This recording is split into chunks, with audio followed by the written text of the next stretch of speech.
We are so grateful to have this opportunity to meet again. Thank you, dear Lord, for all these meetings that we have in line together so that we can remind one another of your love and assurance that you are always with us.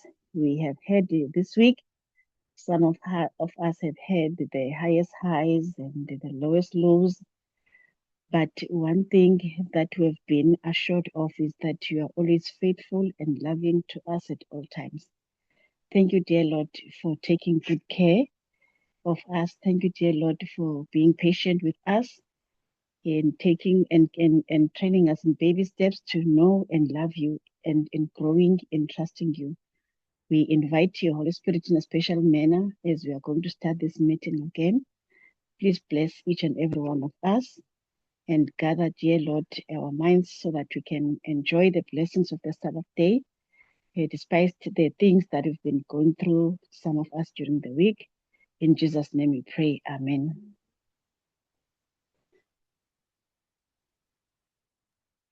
Amen.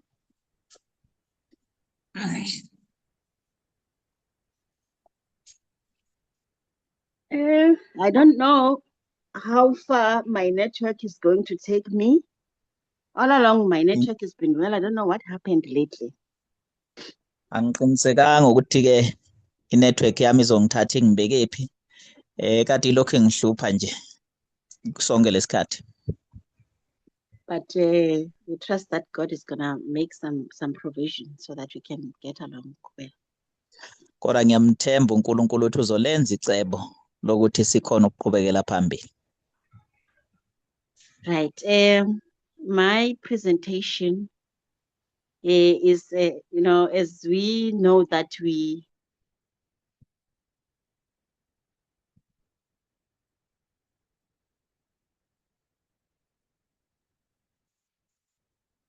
Are you still there, Futhi? I've lost you. Futhi, am I the only one who can't hear Futhi? I can't hear her. I seem to have lost her too. She's kicked out. Oh, her mic is unmuted. Fuchi, your mic is muted. I don't know if you're awake. Okay, thank you. I got kicked out, but I'm back now. Welcome back. Thank you. Tammy, I don't know whether you can help me by your side. I can hear you now. You can, okay. But you got cut off from what you were saying. Oh, all right. If you can please start afresh. All right. My presentation is in preparation for the should I let me put this way. We know that we are closer, much closer than we have ever thought to the second coming of Christ. Sesiyaqonda ukuthi sesiseduze kangakanani ekubuyeni kwaKristu kunendlela esingakaze sicabange ngayo. And it's such a fulfilling moment to think about that we are part of the movement. Kuyinto ethokozisa kakhulu ke ukwazi ukuthi siyingxenye yale movement. When you see in prophecy fulfilling and things unfolding right before our eyes, masibona iprofeto zigcwaliseka nezinto zenzeka phambi kwamehlo ethu. And now $1 million question is, are we really prepared? Umbuzo omkhulu ke kuba ukuthi ngabe sesikulungele ngempela. Lately we've been equipped about how we handle things through the eye of the new covenant. Kamuva nje siye sacetshiswa noma sahlonyiswa ngokuthi sesiyibuka kanjani izinto ngeso lesivumelwano esisha. We are being prepared on how we're going to live on the new earth that we're looking forward to. Silungiselelwa ukuthi siyophila kanjani emhlabeni omusha lona esiyophila kuwo noma lo siya kuwo. Then I've just saw it fit that I do some advices or some advices in how to do what we normally call emotional intelligence. Ngiye ngenza ke ucwaningo ngibheka ukuthi singalungiselela kanjani isimo sethu ke la siya khona mayelana ne-emotional intelligence noma ukuzazi kwezikamoya. Azi noma ngiyibeka kahle. Yes, I know this topic has got many layers. Ngiyazi ukuthi lesihloko sinezigaba eziningi. But I've just scraped the surface so that at least we can remind ourselves, some of us. Kodwa nje ngisikhe nje phezulu ukuze sizikhumbuze abaningi bethu.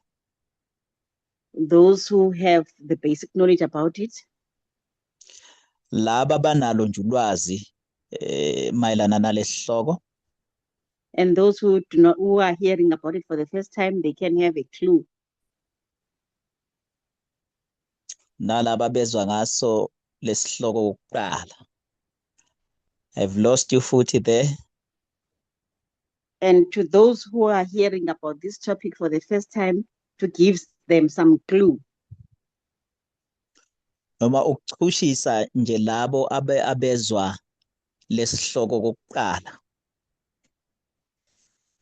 So because I'm being challenged by network when I'm trying to switch on to my screen to something else, I just get kicked out. Nginenkinga ke network uma ngizama ukuthi siyobheka iscreen sami laphana ibese ingikhabela ngaphandle. So Tammy, can you please help me with what I have shared with you, just to read it and just read it as it is. I'll try and explain, then you'll reinterpret. Okay. Uthi ke bangilekelele kufundeni le document ayithumele lapha ufuthi so ngiyifunde nje from phezulu. Yeah, you can just maybe paragraphs or maybe sentences so that Okay, I'll just start with the first paragraph. All right. It says, emotional intelligence is the ability to recognize, understand, and manage your emotions while accurately interpreting and influencing the emotions of others.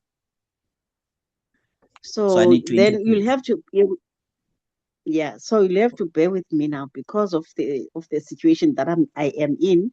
Tammy is gonna read in English, and then I think I'll have to interpret it in Xhosa. I think that's the situation. Okay. So you are interpreting now. Yeah, please read because I cannot read, then I'll translate. Okay. Emotional intelligence is the ability to recognize, understand, and manage your emotions.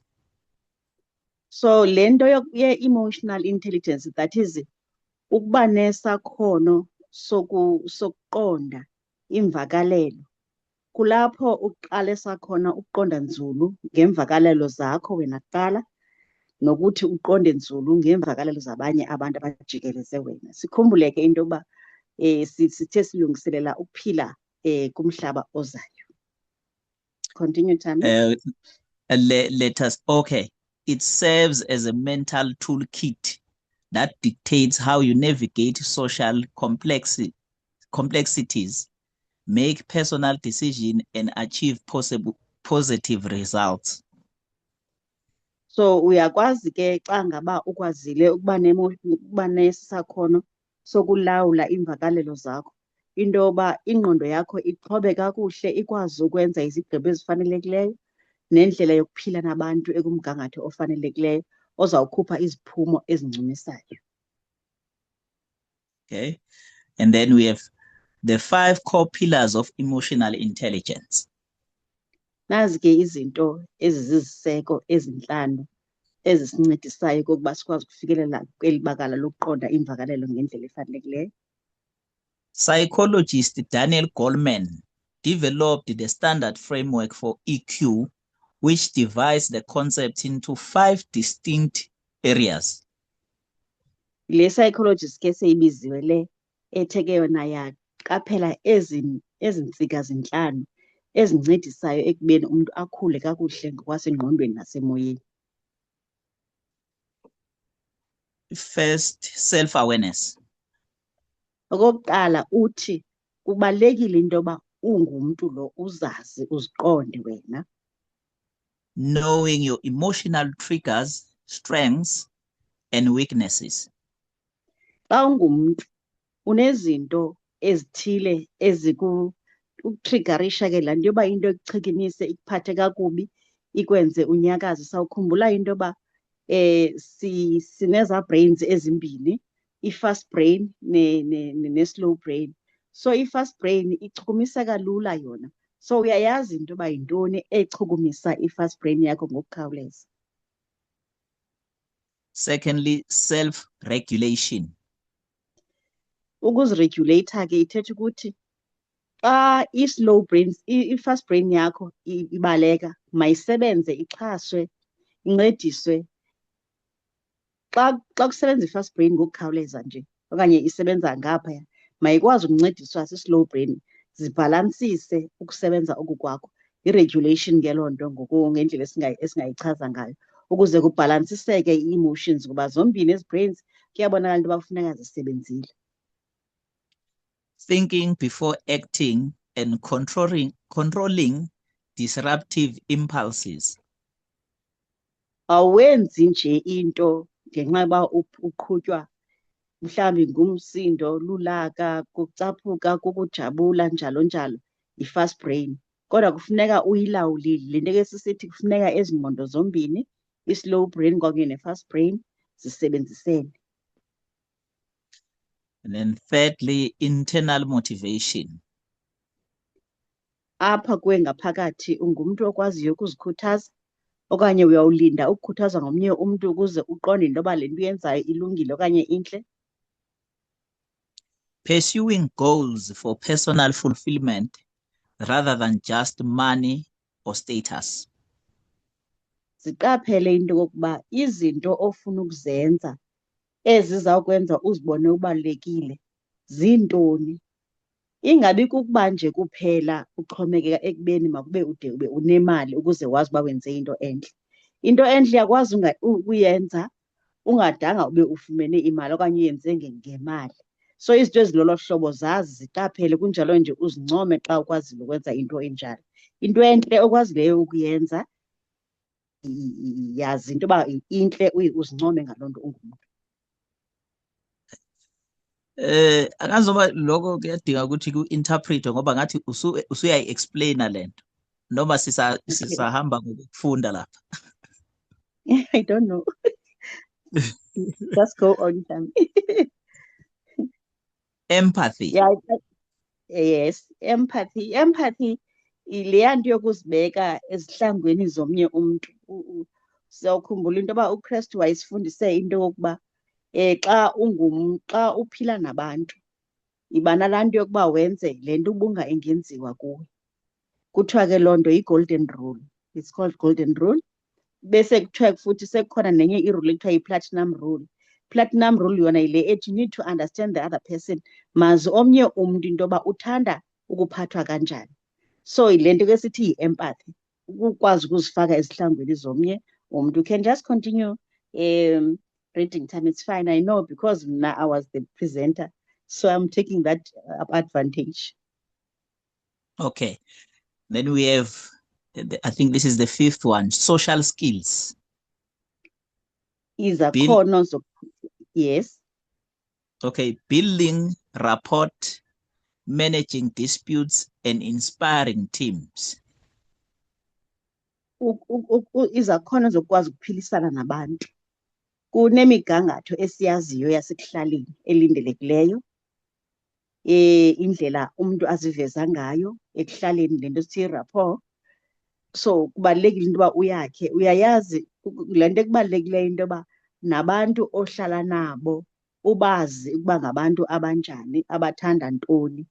Kuba kuyenzeka ngamanye amaxesha le ndawo ohlala kuyo, ohleli kuyo nabo bantu, imigangatho yabo yokuphila ingafani neyenye isosayiti okanye elinye iqela labantu. So kubalulekile into yoba abantu ohleli nabo ngoku baqonde into yoba bangabantu abanjani, izinto abazithandayo zizinto ezinjani.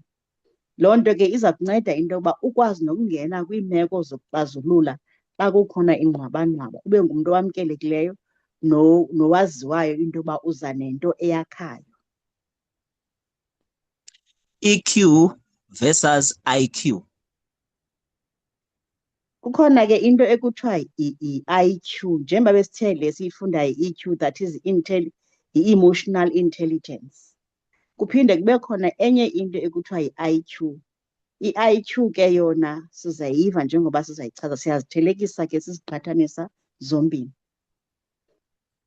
The critical difference, while intelligence quotient IQ measures your logical reasoning, math skills, and memory, EQ measures your emotional capability.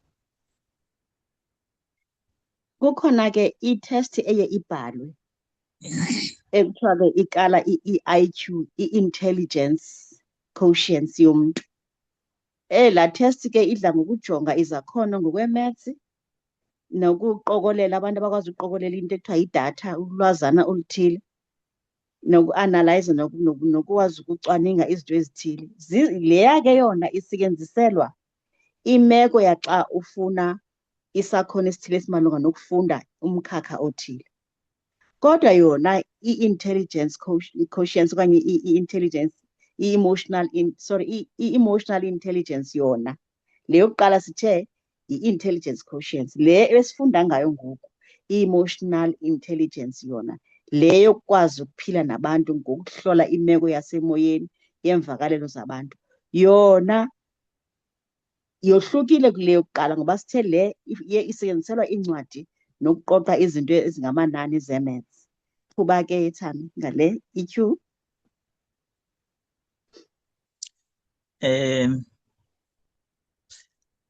IQ gets you through school. It represents your innate ability to process data and solve technical problems. EQ gets you through life. It determines how well you work with a team, handle high pressure crises, and manage stress. Uzayibona ke into yoba i-IQ le yabe sithe yona yamanani ungayisebenzisa okwasesikolweni ugqibe futhi ukufunda. Kodwa le ekuthiwa yi-emotional intelligence yona yile ekugcina ubomi bakho bonke, efuna into yoba mawube uyiqhobele, uyayiqonda, uyayikhulisa ubomi bakho bonke, kuba yiyo ekunceda ukuba ukwazi ukuphila nabantu, ikwazi futhi ukuncedisa ekubeni ukwazi ukulawula i-stress esi sikujikelezileyo imihla ngemihla, ukwazi nokuhlala nabantu nendlela abantu abaphila ngayo, ukwazi ukuyi-understanda nokuyihendlisha. The blueprint. Think of IQ as the engine of a car and EQ as the driver steering it safely through traffic. Why high IQ matters. Okay. You can go ahead. Nansi ke umahluko phakathi kwezinto ezimbini. Andithi sithi sine IQ le esithe iyakunceda phaya esikolweni xa ufunda eziya ncwadi, ibe i-emotional intelligence yona ile ikunceda ekuhlaleni jikelele sele uphumile emsebenzini, uhleli nabantu bomi bakho nje bubonke. Kuthiwa ke ngoku nangu umzekelo wenziwayo. Khawuthathe le ekuthiwa yi-IQ uyithatha ngento yoba yi-engine yemoto, ze uthathe le eyi-emotional intelligence Uyenze umzekelo okufana nodriver okunguyena oqhuba le moto uba mayihambe iye kwindlela efanelekileyo. Okay. Why high EQ matters every day. Developing your emotional intelligence provides clear, measurable benefits across all areas of life. Uyayibona ke into yoba kukhona i-engine, kukhona umqhubi wemoto. Okungeyena mntu ekufuneka exhobe kakhulu ngulo ongumqhubi wemoto, kuba nguye ozawuxela ukuba le moto ihamba phi, ihamba njani, ihamba safe kangakanani ukuze ingonzakalisi abantu endleleni.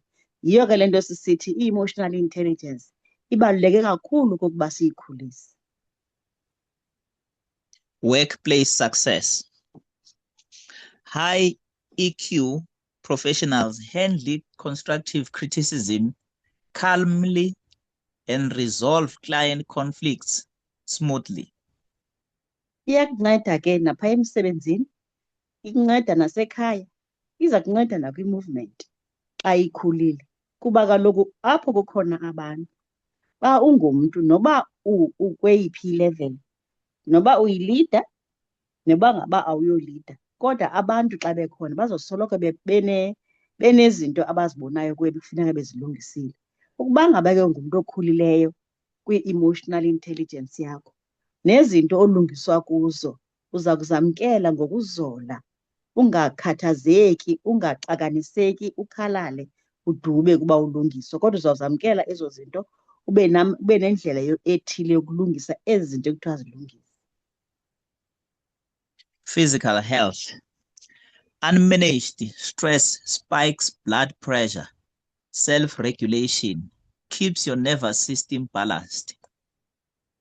Ukuba ngaba ke i-emotional intelligence yakho awuyilungisi kakuhle, awuyikhulisi, kulula nento yokokuba xa uhlaselwa luxinzelelo lusoloko lukhona, lukosele, umzimba wakho ungabi nako ukumelana nestress, ze loo nto ikonzakalise, iphethe ikunika amathuba aphezulu ukuba uhlaselwe zizigulo ezifana no-high blood pressure. Kanti xa umzimba wakho okanye i-emotional intelligence yakho izinga elifanelekileyo, uyakwazi ukumelana noxinzelelo, ukwazi into yoba isimo xa ngaba sikunika ubushushu nepressure, ukwazi ukumelana nazo ngendlela ehlakaniphileyo. Stronger relationships. Iyasinceda ke i-emotional intelligence nokuba sikwazi ukwakha ubuhlobo nabantu ngendlela eyomeleleyo nephilileyo. Active listening and empathy prevent minor arguments from escalating into major breakups. Xa ungumntu emotional intelligence yakho eyakheke kakuhle, uyakwazi ukuphulaphula ngendlela efanelekileyo. Ungathi xa kukhona into ekufuneka uyimphulaphula okanye uyilalele ngendlebe engekho esempilweni, isuke loo nto ithi noba ibekuyinto ibingalungiseka kakuhle, isuke idale ingxwabanqwaba, idale uqhekeko, idale ungezwani obekungenasidingo ntlobo. That was the end of this article. Oh. Yes, and that is also the end of my presentation. It was that short, but it is a presentation that calls for us that we look deeply into ourselves. Okay, sorry, Sami, to interpret, translate. Ilapho ke isifundo sami esiphelela khona bese sifushane kodwa nje isifundo esenza ukuthi sicabange, sijule kanzulu, sizibheke, sizihlole thina. So, as we have indicated when we started our presentation, njengoba beseshilo uma saqala isifundo sethu, the new covenant is equipping us on how to live with other people. Isivumelwano esisha siyasihlomisa ukuze sikwazi ukuphila nabanye abantu. We have been told many times that the most of the things that will be happening on the new earth. Sesitshelwe ikhathe iningana ukuthi izinto eziningi eziyobe zenzeka emhlabeni omusha Won't be new. ziyobe zingezintsha. We have to start living that kind of lifestyle here and now. Sifanele ukuba siqale ukuphila lolo hlobo lwempilo sisasela khona manje. So with the message of equality that we've been empowered with, ngalo mlayezo wokulingana esesichonyiswe ngawo, emotional intelligence, we can see it fits very well. ukuhlakanipha ngokamoya kungena khaxa kulowo mlayezo. Because it always reminds you that the next person is of great value as you are. Ngoba kuyasikhumbuza ukuthi omunye umuntu naye unexabiso njengawe nje njengoba unalo ixabiso. Especially those groups that we always regard as inferior to us. Ikakhulukazi laba bantu noma lamaqembu esiwathatha njengamancane angaphansi kwethu. To be precise, parents versus children. Can you please repeat that? For example, parents and children. Or umzekeliso nje abazali kanye nezingane. So as parents, we know we lack a lot in this field of life. Njengabazali siyazi ukuthi silelwe kule ndawo. Our emotional intelligence tends to be very low or poor when it comes to the way we treat our kids. Ukuhlakanipha ngakwesikamoya siyazi ukuthi kuba akufiki la kumele kufike khona uma kufika ekuthenini siphathe abantwana bethu. We know that recent studies by Elder Gracious have been reminding us of how important we need to look at this. Ifunde eziye zenziwa umdala uGracious ziyasikhumbuza ukuthi kubaluleke kangakanani ukuthi sibheke lengcenye yokuphila kwethu. Yes, because we need to teach our children to understand how heaven is going to be like. Sifanele ukufundisa abantwana bethu ukuthi bazi ukuthi ezulwini kuyobe kuphilwa kanjani. Then if we are presenting a bully heaven, then we might be in a way pushing them away. Sorry, if we are presenting what kind of heaven? A bullying heaven. Oh, okay. Uma sibafundisa ke ngezulu la khona ubukhwaga, fanele siqaphele lokho ukuthi sibafundisa ngezulu elinjani. Yes, so on that note, I'd allow questions, comments, and additions. Khona lapho kulelo phuzu ngizobe ngivulela futhi imibuzo kanye nesingakunezezela.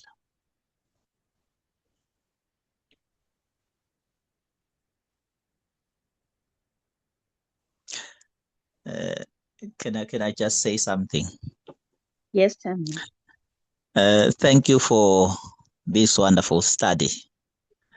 I think there is a saying that says dynamites come in small packages. It's a short study, but it's very powerful. It's very powerful. I think it's touching a very important aspect of a human being. I like the example you have used of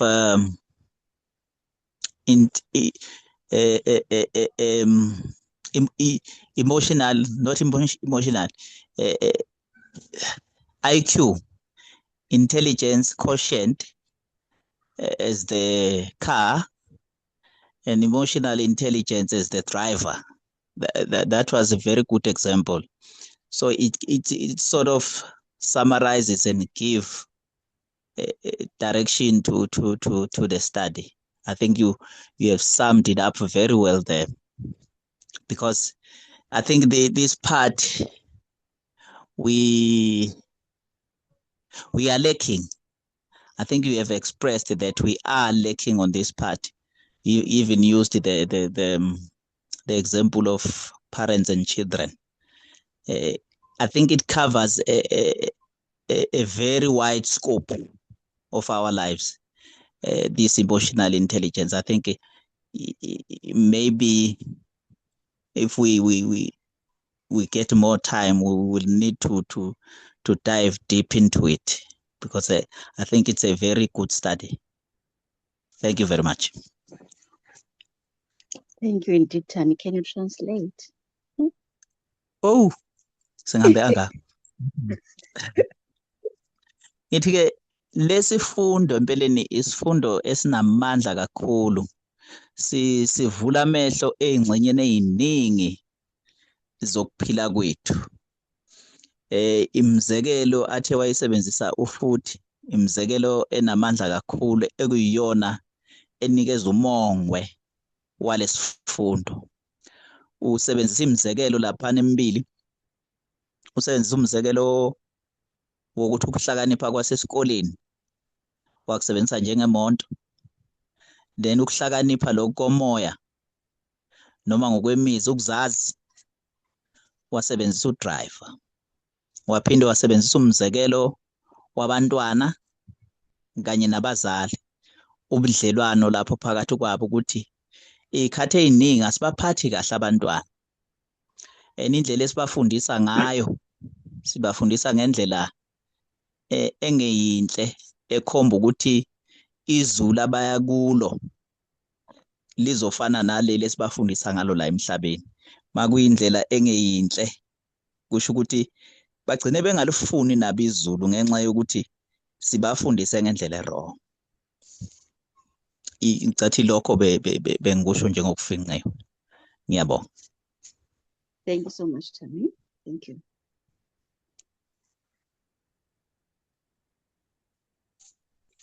Anyone else? Ngabe ukhona ofisa ukuphosa esivivaneni?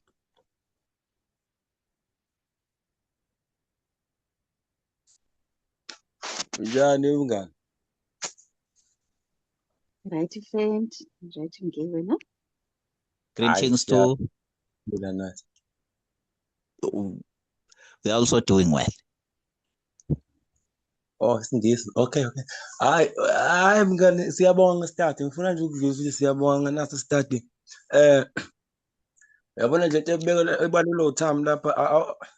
Hey, mabe akunika ithuba futhi awubuye ngaso manje yabona nje sesithatha ama-hour manje sizwe kahle siyaphefumula yabona. I would also like to appreciate the study, more especially the points that have been also alluded to. Would love it if you can maybe also dive deep into the study. We are all ears. Yeah, yilokho nje mngani wami. Hayi uKristu simlindile ukubuya kwaKristu. Kodwa nje hayi ubuye ngale study mngani. Thank you.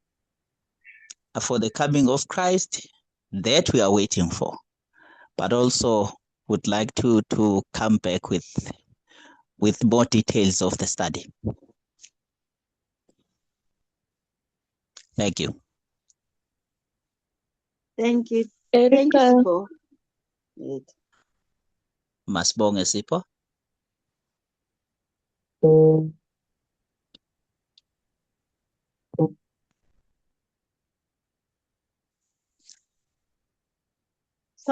I think someone else was trying to get in. Was it Zodo? I think it was Elder Dorin. Oh, okay. But we lost it. All right. Sorry for that. I think she's kicked out. Mhm. We can just wait when she comes back. Yeah.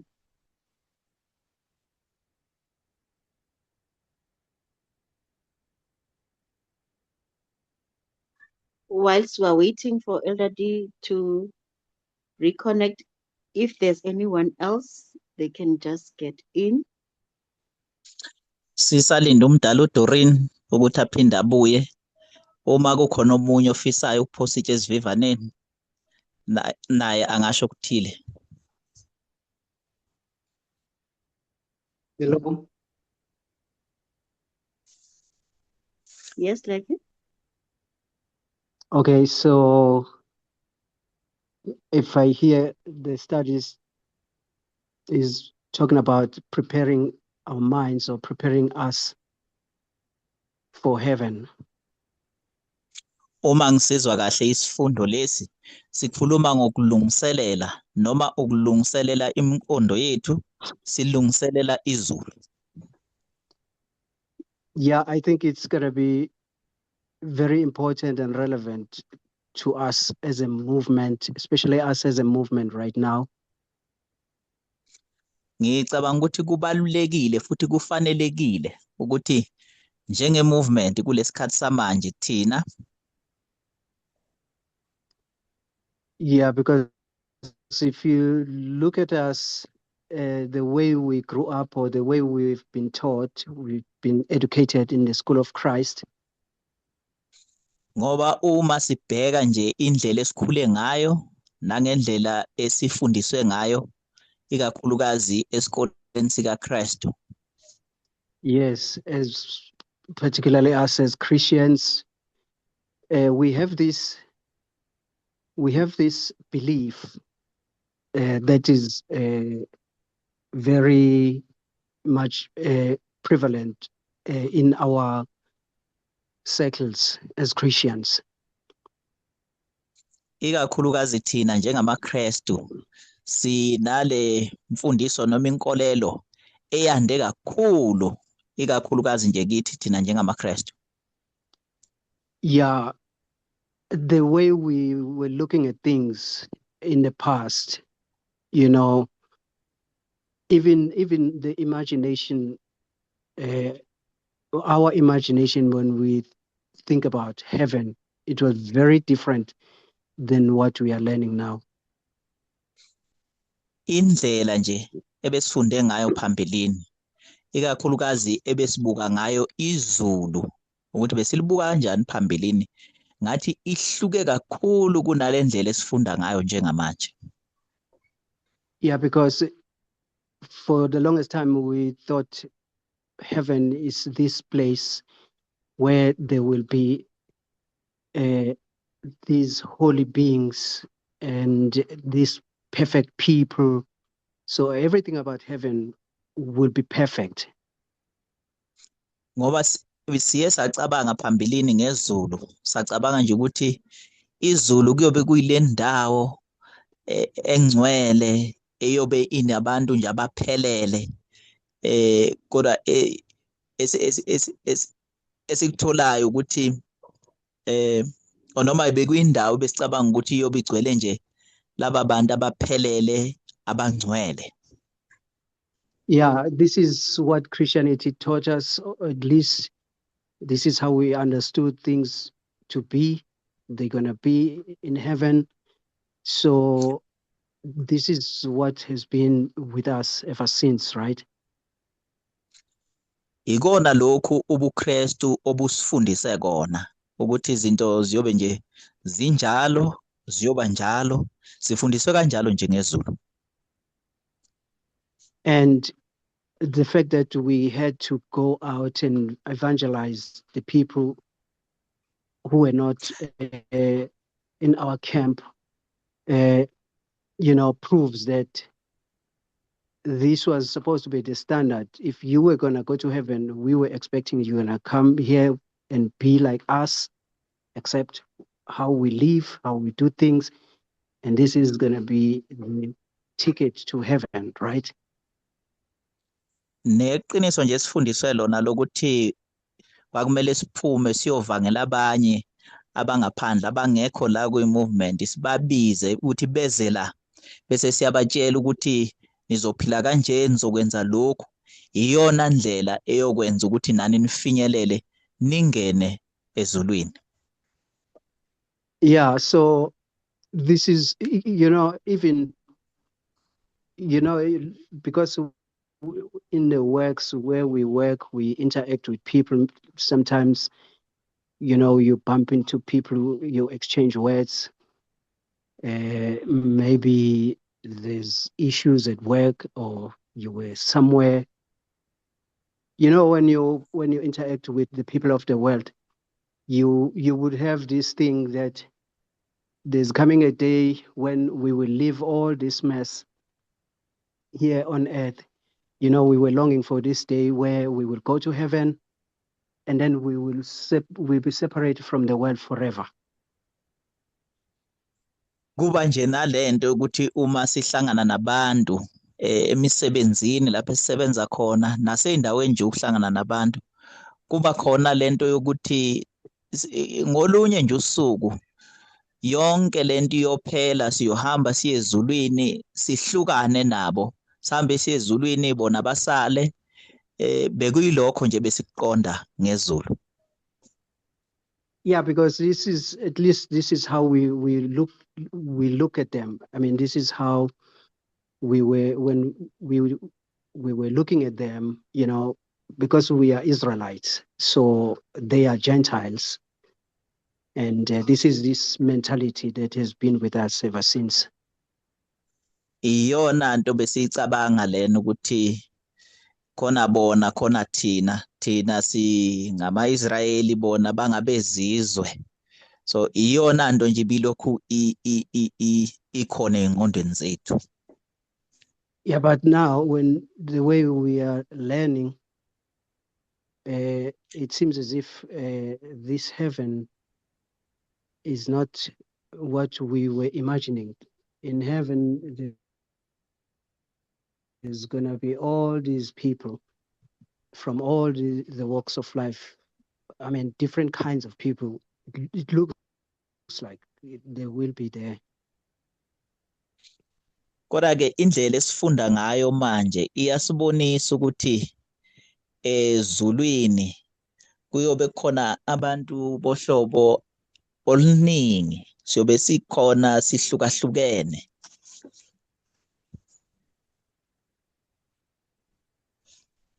Yeah, and so now this study and what Futhi is teaching us, it becomes imperative now that we fully understand it and prepare our minds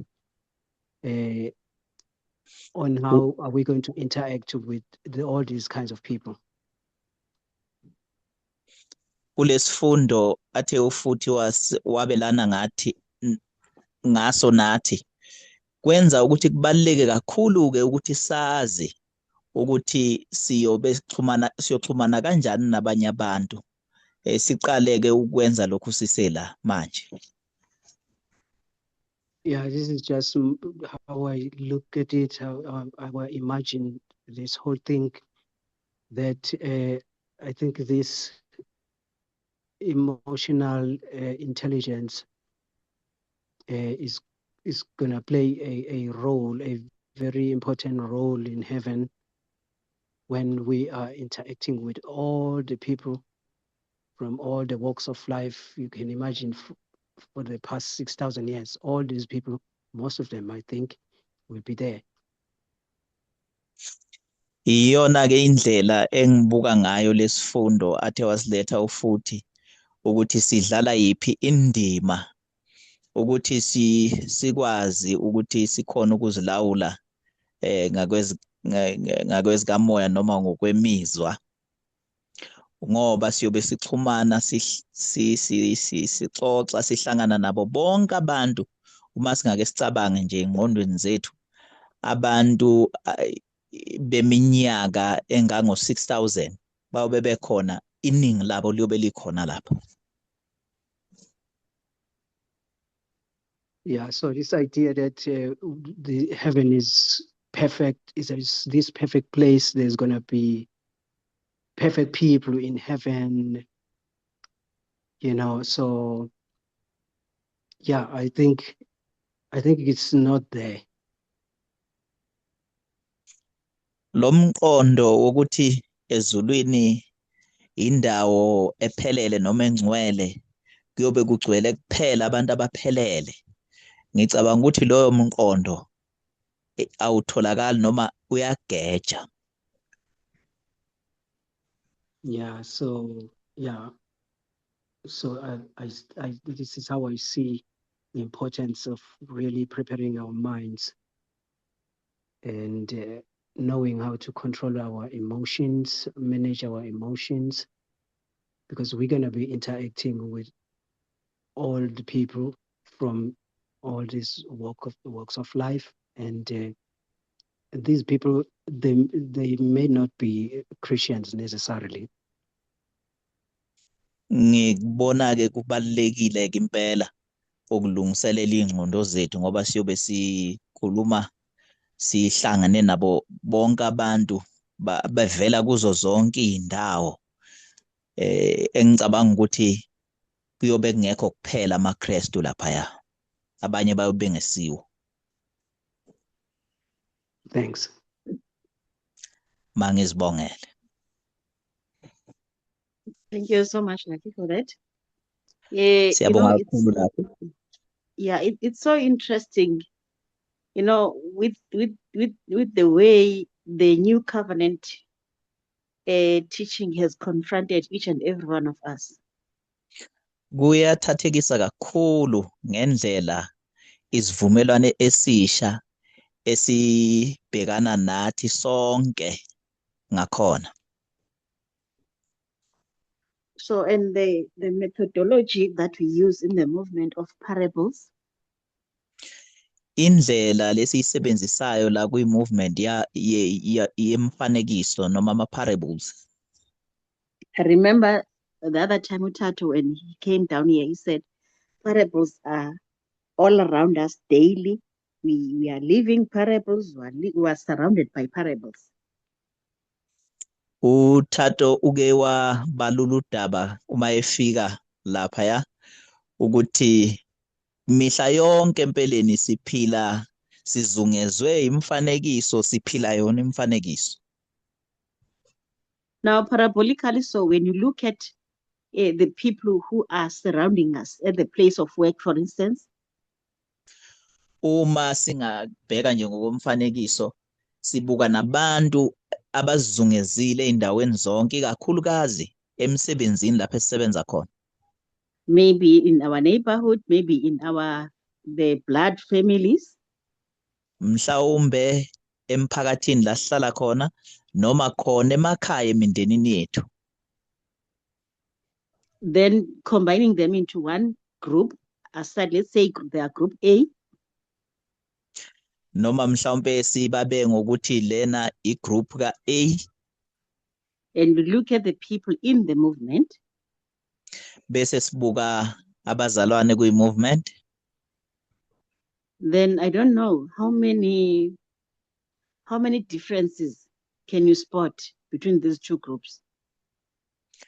Angiqinisekanga ukuthi sihlukane kangakanani, iziphi izici esingayibala ezikhomba ukuthi sihlukene. Except us knowing and embracing the message of equality. Ngaphandle nje kokuthi thina ke sazi futhi samukele umlayezo we-equality. But coming to emotional spikes, Kodwa masiza kulokhu okuvela noma kuyiko okuthinta imizwa yethu, strengths and weaknesses, ngathina amandla ethu noma ubuthakathaka bethu, you will find that people are almost similar. sizothola ukuthi nje abantu bayafana, siyafana nje. So the point that I'm trying to drive home here is, Iphuze engizama ukuletha ngaphambili lapha ileli. we are being taught that the kind of people that we are going to meet in heaven or in the new earth Sifundiswa ukuthi abantu esohlangana nabo nasemhlabeni omusha are people with emotions, abantu abanemizwa, people with both fast and slow brain, abantu abanalomqondo ocinga masinyane nalo ocinga kancane, whether they were in the movement or they were not in the movement. ngabe bakhona la kwi-movement noma bekho kwi-movement. So which is why really, as like has said, that it is necessary that we equip ourselves with this emotional intelligence. Ingakho-ke nolakhe ekugcizelela ukuthi ngempela kunyanzelekile ukuthi sizihlomise nge-emotional intelligence. Because we need it in the now. Ngoba siyayidinga kulesikhathi samanje.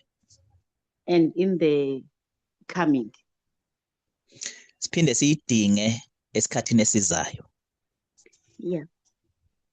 Thank you. Hi, Futhi. Mangizibonge. Hello. Yebo. Hi to you. Okay, Yebo, Twin. all right. Hello. All right. I wanted to, speaking of, because we're speaking about emotional intelligence and what, I wanted just to comment. Papa, can I speak here? You speak on it, darling. Okay. Are you still there, Twin? I am. Oh, okay. Kusakhulunywa nge-emotional intelligence, nami bengifisa nje ukunezezela okuthile. It really, I was struck this week by when I came to a realization that I was really leaning or parenting using the old model. Kuye kwangithinta kakhulu, ngathinteka kuleli viki uma ngiyibona ukuthi ngathi ngilengela kule ndlela endala yokuba umzali. Which is whether the blessing and curse is the conditional type. I'll just give an example. Uma sibheka iqalekiso nezibusiso, ubuhle nobubi, manganika nje imizekelo. Leviticus 26. If a child behaves well or they do good, you reward them. Uma abantwana benza kahle, uyabakhomelisa ubanika okuthile okubajabulisayo.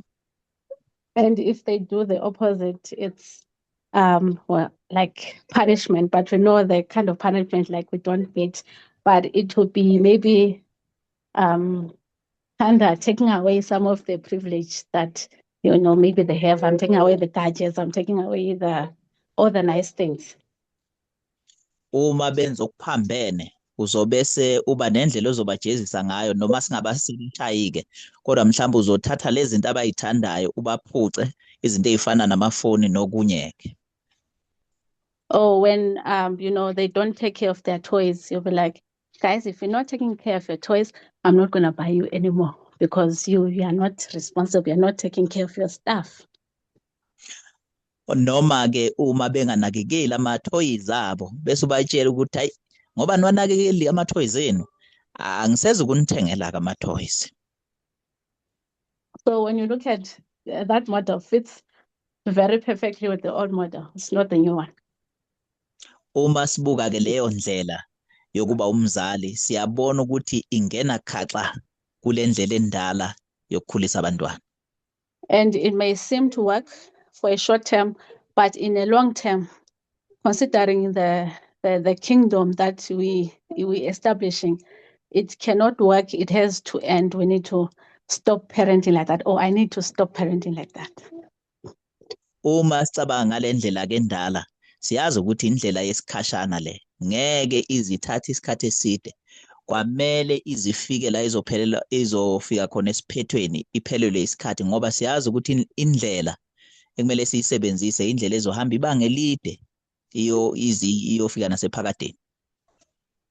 And it's actually not even helping, it's actually damaging the children. Empeleni nje ayibasizi ngisho ukubasiza abantwana, iyabalimaza. Because when children are born, they are born with emotions 100% and skills 0%. They have no skill whatsoever, but they have all the emotions 100%. Ngoba abantwana nje mabezalwa bazalwa benemizwa ephelele 100%, kodwa amakhono noma ama-skills basuke beno 0%, bengenawo sidalo. And we know how long it takes for someone to master a skill. Maybe just saying playing piano. If you are to teach a child how to play piano, maybe they'll master it by 8-year-olds. Like, so if you start from when they're 0, or maybe when from they're 1, maybe it will take them about 8 years to really master, but it's not like a one day kind of thing. It takes years to master a skill. Siyazi ukuthi abantwana bathatha isikhathi esingakanani ukuthi bafunde ikhono. Akuthathi nje isikhathi esincane noma unyaka owodwa. Masingathatha nje umzekelo njengepiyano, ezodlala ipiyano, angathatha mhlawumbe isikhathi eside, angathi afike eminyakeni ewu-8 mhlawumbe angabe seyazi kahle, kodwa kube unyaka owodwa, kuthatha nje isikhathi ukuze afunde lelo khono. And strangely, I was expecting maybe Alanda to have the skill of, being responsible, taking care of the thing. It's something that she has to learn over years. But then within one week, one day, I'm already threatening the child. I'm like, I'm not going to buy you anymore because you're not taking care. Like, I should be graceful enough, understand the nature of the child, that this is a skill that takes years, and I should be patient in the process, understand the way I would understand piano, because I don't threaten them to play a song, after 1 month of training. Walandeke umntwana. Ngiye ngamlindela ukuthi abe nekhono empeleni angenalo. Ngangambekezelela la khona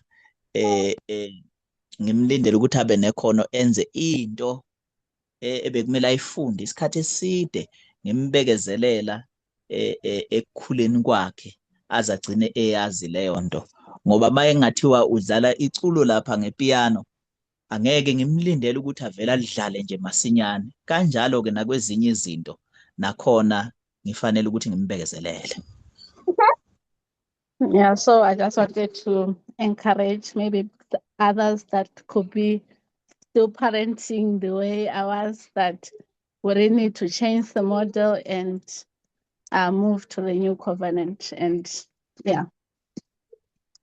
Bengifisa nje ukuthi ngigqugquzele abanye nabo abayithola besesimeni esifana nesami besebenzisa le ndlela yakudala yobuzali, ukuthi nje akukubi konke, kodwa simele ukuba sishintshe singene kule ndlela entsha yesivumelwano esisha yokukhulisa abantwana.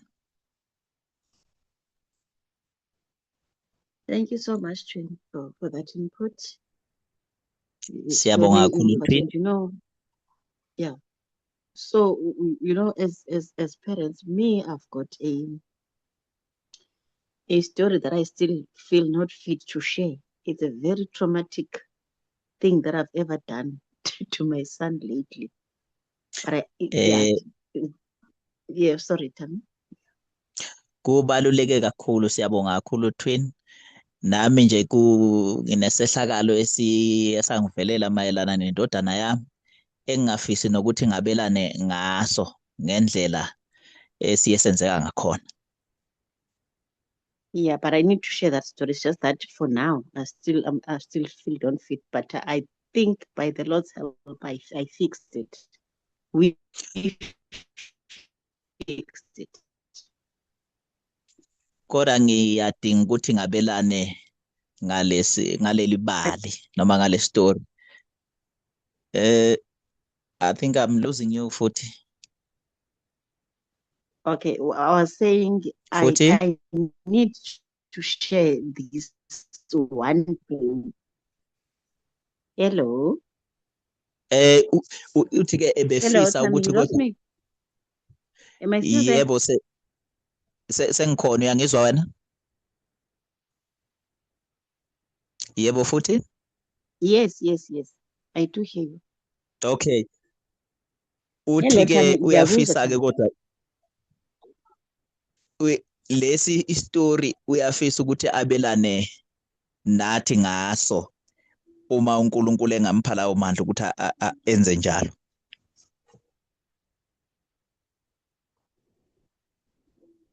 One day. Ngikuzwa nje usuthi one day. Ngisacela uphinde, can you please repeat? Yes, I was saying I will share one day, not today. Oh, okay. Uthi uyokwabelana ngani noma le story ngolunye usuku, hayi namhlanje kodwa. All right.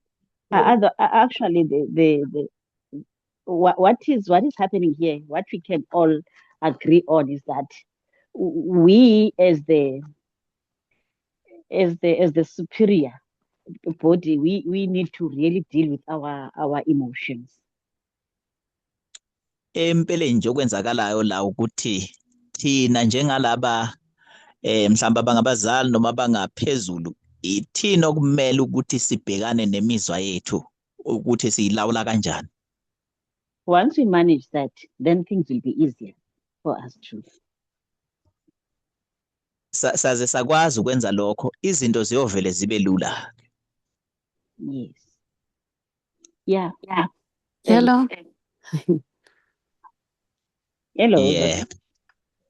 Okay, I just wanted to say thank you for this study, Futhi. Ngifisa nami ukuthi nje ngibonge ngalesifundo futhi. I don't remember this quotation, but it is from the last day events. It says that it is the expectations of the Jews that they were so disappointed when during the first coming of Christ, while they were expecting the Messiah. Kunalesicaphuno angisazi nje ukuthi sikuphi kodwa sikuyile ncwadi ekuthiwa i-last day events ekhuluma ngokuthi amaJuda aphoxeka kakhulu ngokufika kaKristu oqala njengomesiya. In the way that he came, because they were having their own expectation about the coming of Christ.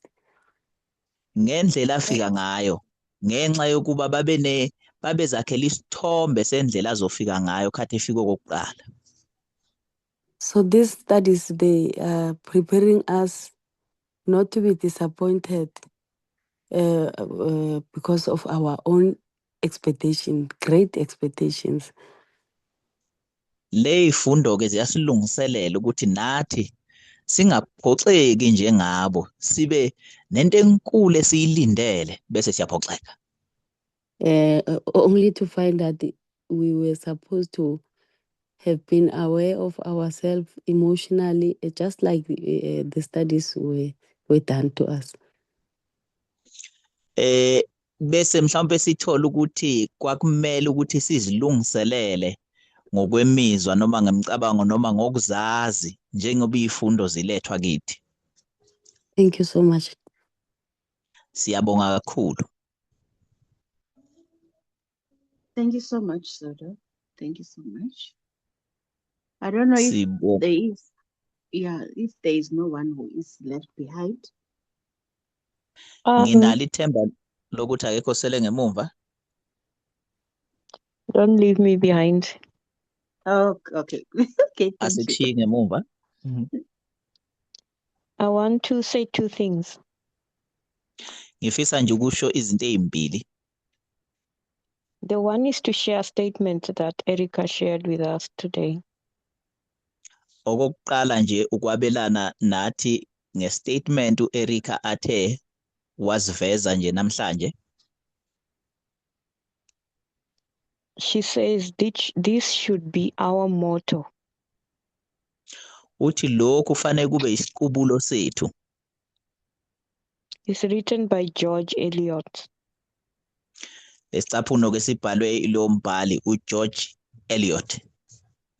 And it says this: sikhuluma kanjena.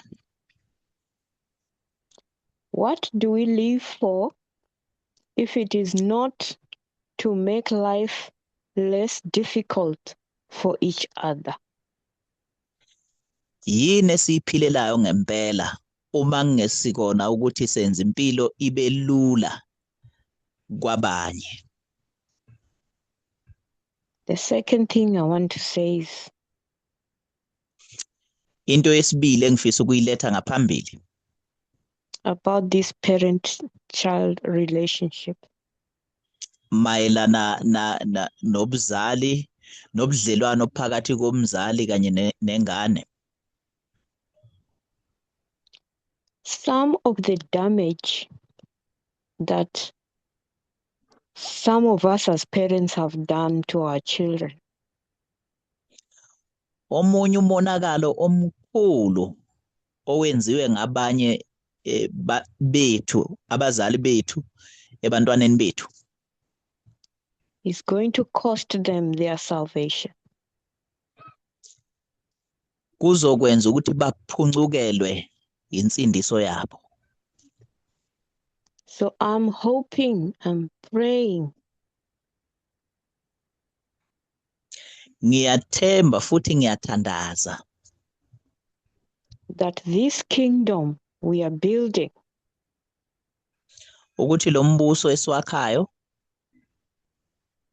is going to allow those victims to bad parenting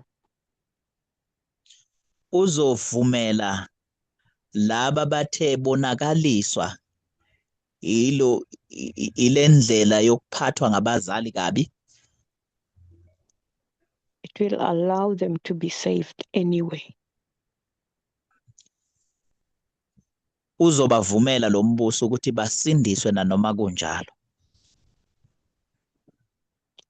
For me, I've come to realize that when a child is stubborn, Ngokwami ngiye ngafinyelela ekuqondeni ukuthi umntwana uma enenkani, when we think a child is misbehaving and they are not helping around the house, they are not doing what they are supposed to do, masicabanga ukuthi umntwana akaziphathi kahle, uyabona nje akalaleli, akenzi into efanele yenziwe endlini, mayethunywa akayi, yonke leyo nto. they are getting into trouble at school, in the community. Bayithola besenkingeni, baphambana nokuzwa esikoleni nasemphakathini. In most cases, it is the problem of the parent. Eyikhathini eziningi inkinga isuka ingekho kumntwana kodwa ikumzali. But because parents, we don't want to recognize when we make mistakes, then we blame the child. Kodwa ngoba njengabazali asifuni ukubona nokuboniswa uma senza iphutha, sivele sisole abantwana. May God help us to recognize this thing. uNkulunkulu ngathi angasisiza silibone leli phutha.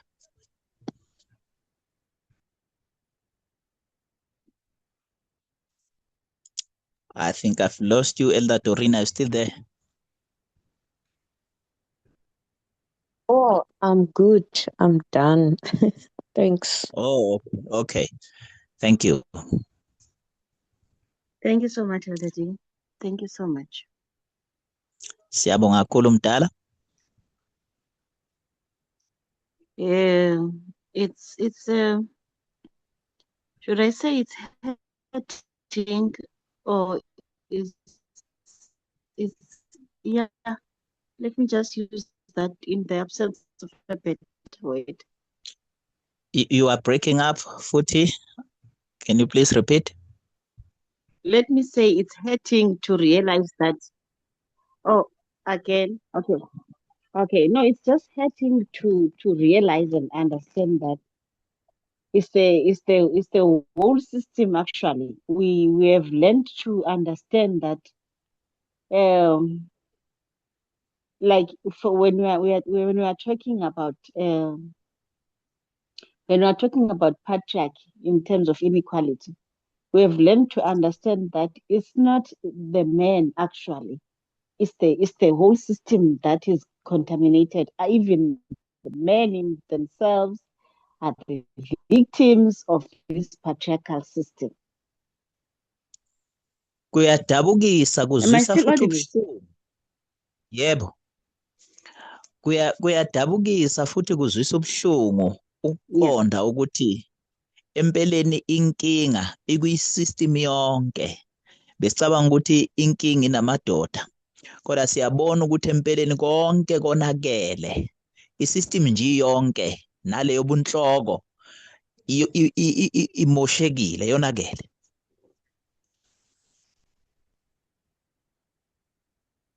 So same applies with parenting. Into efanayo ke nalapha ebuzalini.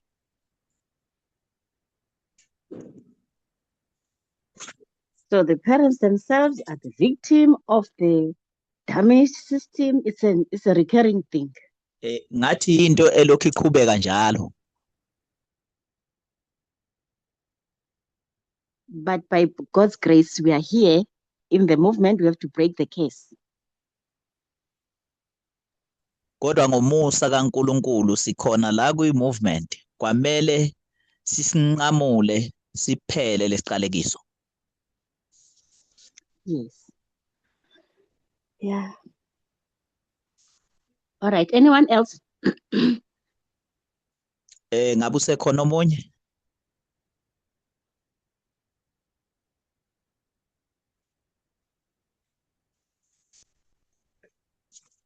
Then, Tammy, if there's no one, can you close for us in prayer? Thank you, everyone, for participating, for coming, for sharing, and everything. Thank you so much. Thank you very much, Futhi. Thank you. We are going to pray. May we bow our heads as we pray. Dear God, thank you so much for your love and care. You have neither forsaken us nor left us. We thank you for your patience towards us. So many things we have got wrong. We were children, but you have been patient with us when we were growing up. Your tender care you have shown unto us. It's a pity we have not extended the same care to our children. And we find ourselves having a society that have turned against us, while we are the ones who made it so. And we ask that you may forgive us, for we did not know what we were doing. Now that we have opened our eyes with many studies, even today's one, especially, we ask that you may help us to act like adults. Now that we understand the message, may you help us to live in accordance and in harmony with the message. Help us to be repairers of the breach, the damage that we have made to our children and to many. May you help us to redeem the time. Act wisely and accordingly. It is by your grace that we can be able to do this. We pray that you may empower us through many messages in every possible way. We plead, dear God, for we need your your help. Thank you for so many studies that are teaching us so and helping us in this. Help us to be patient with our children and with one another, and those who are not in a movement as well. And everyone, help us to recognize the golden rule and the platinum rule. We plead. We thank you so much. In Jesus' name, amen. Amen. Thank you, Tammy. Thank you, everyone. Over to you, Tina.